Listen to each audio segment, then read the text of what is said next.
आज हम दादी नानी के ज़माने के सुपर टेस्टी और सुपर हेल्दी लड्डू बनाएंगे। और इन लड्डुओं की खासियत ये होगी कि ये पूरी तरीके से गुड़ के बने होंगे। और सर्दियाँ चल रही हैं तो भैया हर चीज़ का इलाज बस ये लड्डू ही है, मतलब कि हेल्थ से भरा है और ठंडियों में आपकी थोड़ी सी इम्यूनिटी भी बूस्ट करेगा। और ये जो लड्डू है फटाफट से बन जाएंगे, तो भैया झंझट भी नहीं करना पड़ेगा।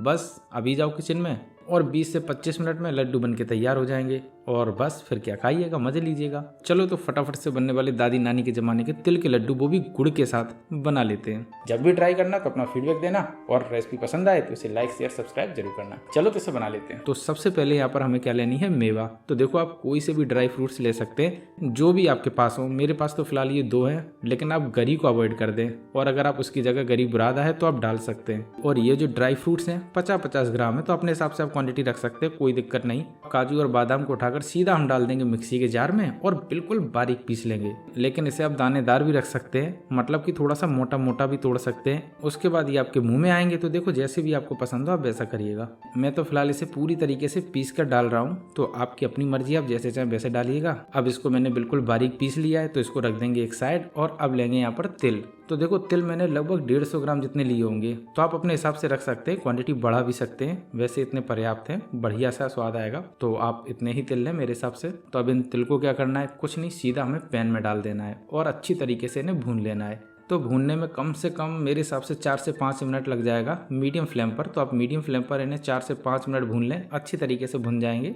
क्योंकि अगर ये तिल अच्छी तरीके से नहीं भुनेंगे तो भैया टेस्ट नहीं आएगा। तो टेस्ट लाना है और इनका स्वाद भी खत्म करना है, तो क्या करना है, थोड़ा सा ज़्यादा भून लो। तो मैं भी इन्हें थोड़ा सा ज़्यादा ही भून रहा हूँ। अब तिल हमने अच्छी तरीके से भून लिए हैं, तो इन्हें उठाकर एक प्लेट में निकाल लेंगे और बस इसे ऐसे ही छोड़ देंगे ठंडा होने के लिए। अब लेंगे यहाँ पर हम बाजरे का आटा। तो ये लगभग 500 ग्राम जितना होगा, इतना पर्याप्त है। आप अपने हिसाब से क्वांटिटी बढ़ा घटा सकते हैं, और जिस हिसाब से आप यहाँ पर बाजरे के आटे को बढ़ाएं उसी हिसाब से आप सामान बढ़ा लें। खैर मुझे तो थोड़ा सा ही बनाना है, आपको दिखाना जो है। इसी के साथ लेंगे यहाँ पर लगभग 120 ग्राम जितना घी। ये आप समझ सकते हैं 1 कप से थोड़ा सा ज़्यादा, तो घी की क्वांटिटी थोड़ी सी ज़्यादा लगेगी। अब चलते हैं सीधा गैस की तरफ और इस पर रख देते हैं एक पैन। अब इसमें डाल देंगे घी। तो घी लगभग 1.5 कप से थोड़ा सा कम है, तो आप 120 ग्राम जितना समझ सकते हैं। सर्दी है तो पच भी जाएगा, थोड़ा सा वजन भी बढ़ाना होता ना सर्दी से बचने के लिए, तो आप डाल दीजिएगा, कोई दिक्कत नहीं। क्वांटिटी आप कम भी कर सकते हैं, जैसा चाहे वैसा घी रखिएगा। अब इसमें डाल देंगे हम बाजरे का आटा और इसको अच्छी तरीके से भूनेंगे।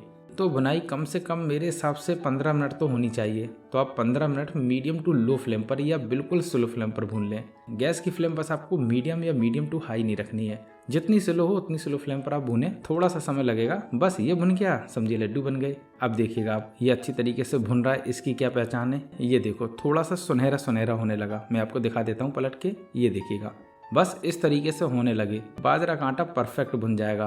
अब बाजरे का आटा भुन चुका है, तो इसमें डाल देंगे हम तिल।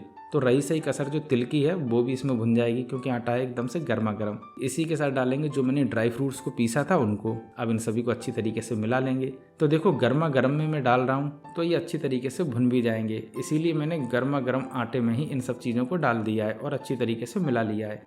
अब इन सभी को अच्छी तरीके से मिला लिया है, तो अब क्या करना है, कुछ नहीं, बस चलना है सीधा गैस की तरफ और इस पर एक रख देना है पैन। और अब इसमें डाल देंगे हम गुड़, लगभग 350 ग्राम जितनी होगी, तो उसी क्वांटिटी में आप डालिएगा। मीठा ठीक ठाक हो जाएगा, ना तो बहुत ज़्यादा कम होगा और ना ही बहुत ज़्यादा, तो इतनी क्वांटिटी ठीक ठाक है। इसी के साथ डाल देंगे 1 कप जितना पानी और अब इसको अच्छी तरीके से मेल्ट हो जाने देंगे। तो देखो ये पूरी तरीके से मेल्ट हो जाए, बस 2 मिनट और पका लो। अब देखो आपको रेसिपी देखते देखते अगर मुंह में पानी आ रहा हो और लग रही हो भैया मस्त बनने वाली है, तो देखो एक लाइक कर देना, शेयर कर देना और सब्सक्राइब कर लेना, बिल्कुल फ्री है, तो अभी कर दो। उसके बाद रेसिपी की तरफ चलते हैं। तो बस इसे हमें अच्छी तरीके से मेल्ट कर लेना है और अब इसको उठाकर डाल देंगे सीधा हम बाजरे के आटे में और बस अब इसको अच्छी तरीके से देंगे मिला।